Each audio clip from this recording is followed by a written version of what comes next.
whether the function f at x equals x cubed has a maximum or a minimum at any point where f prime at c equals 0. Okay, so first we know f at x equals x cubed. So now let's find the derivative. Okay, the derivative is 3x squared. So when does the derivative equal 0? Well, that's simple, when x equals 0.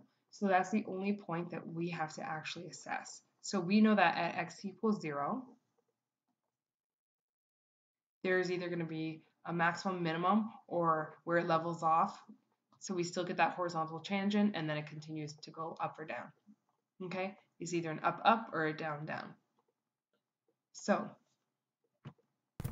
we know that what x cubed looks like, but if we want to do it formally, let's take a look at the interval. So we know that we're going to break up the interval at x equals 0. So we're going to have two intervals, when x is less than 0 and then when x is greater than 0. Okay, so the only part in the graph that we have is 3x squared. Okay, it comes from right here. It's the only factor. Okay, anything squared is going to be positive, and then also times a positive number, we're just going to have positive. Therefore, we can quickly jump to what is dy by dx? Well, dy by dx is greater than 0, Therefore, it's increasing. Okay, it's increasing on the entire graph. Okay, therefore, the shape is going to be up and then up again.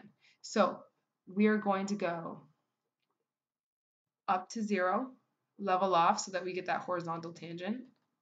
Okay, and we're going to go up again. So therefore, there's no max or min. No max or min. Okay, because again, we don't have an up going to a down or a down going to an up.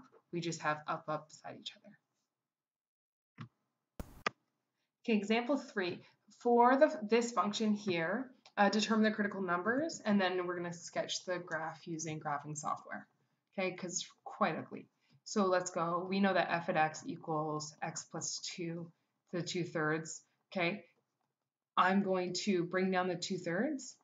We're going to get 2 over 3, and then leave the x plus 2 as it is, and subtract 1 off that exponent. I get negative 1/3.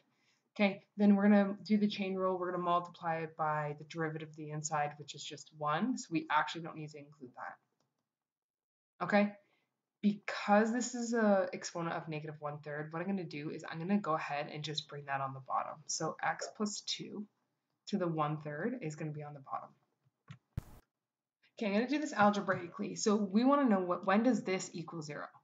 Well, if we take the entire denominator and we cross multiply, 0 times that equals 0. So 0 equals 2.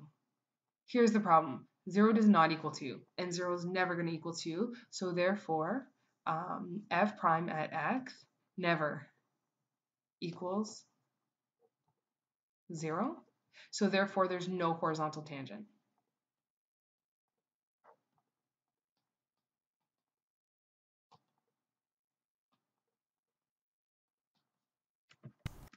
Okay, now here's the flip side. We need to just take a look at this, and we learned from advanced functions in grade 12 that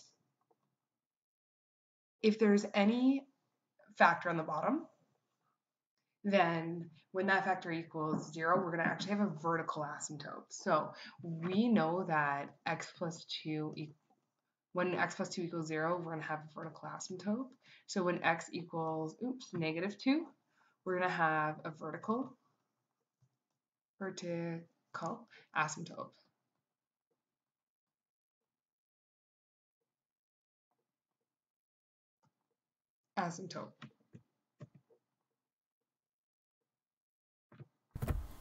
So let's determine the slopes of the tangents close to x equals negative 2. Okay, so let's sub in f at x, which is negative 2, f at negative 2. And then let's also solve for f at, let's go negative 2.001. Okay, and let's just do the 2, just for simplicity. Okay, and we're actually going to do this for the first derivative because we can just, instead of using, let's not use that one, let's use f prime at negative 1.999. Okay, because that's going to do is that's going to give us the slope of the tangent on this is a smaller number, so on the left, and it's going to give us the slope of the tangent on the right of this vertical asymptote. Okay, if you sub that into your calculator, you're going to get 6.666,666 all the way. Okay, and if you sub in the other one, you're going to get the exact same answer. Sorry, they're the same answer, but the negative 2.001 is going to be negative, a negative number. Okay, and therefore, what we can tell by this is that since they're not approaching the same number, there's not a vertical asymptote at negative 2.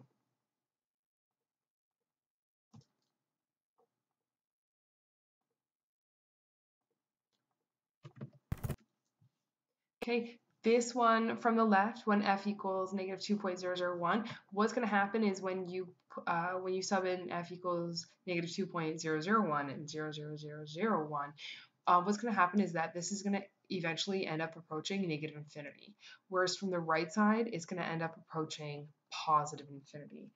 This means, again, there's no vertical asymptote, but there's also no tangent. Okay, so there's no tangent at x equals negative 2. Okay, so let's go ahead and graph that using graphing software. I'm going to show you how I get into this. So I just put Desmos in here. Okay, click on this.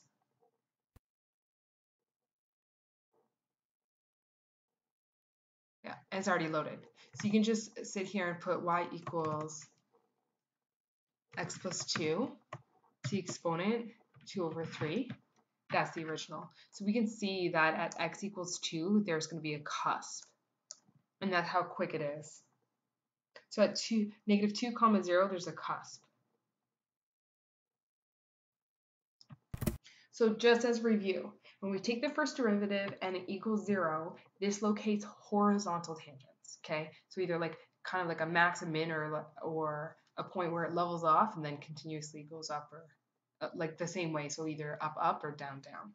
Okay, but when we have the derivative and it's undefined, this gives us a location of either a vertical tangent or a cusp. In this case, it gave us a cusp.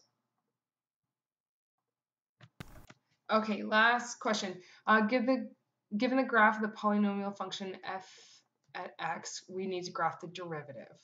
Okay, so where I always start is I take a look at the turnaround points, because we know when f prime at x equals 0, there's going to be a max or min.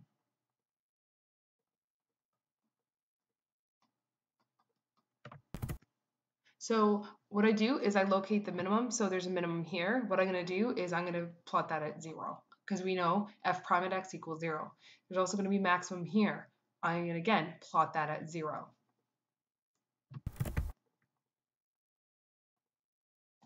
We also know that when f prime at 0 is less than, or f prime at x is less than 0, our graph is decreasing.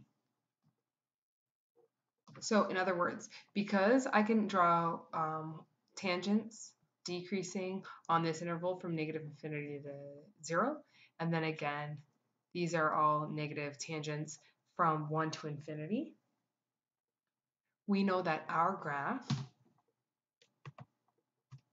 is going to be, our graph of f prime is going to be in the negative. Okay, so again, I'm going to go over this with right. So it's going to be in the negative. Negative from here, and then negative from here to here. Okay, whereas when f prime at x is increasing, so sorry, when f prime at x is greater than 0, we're increasing.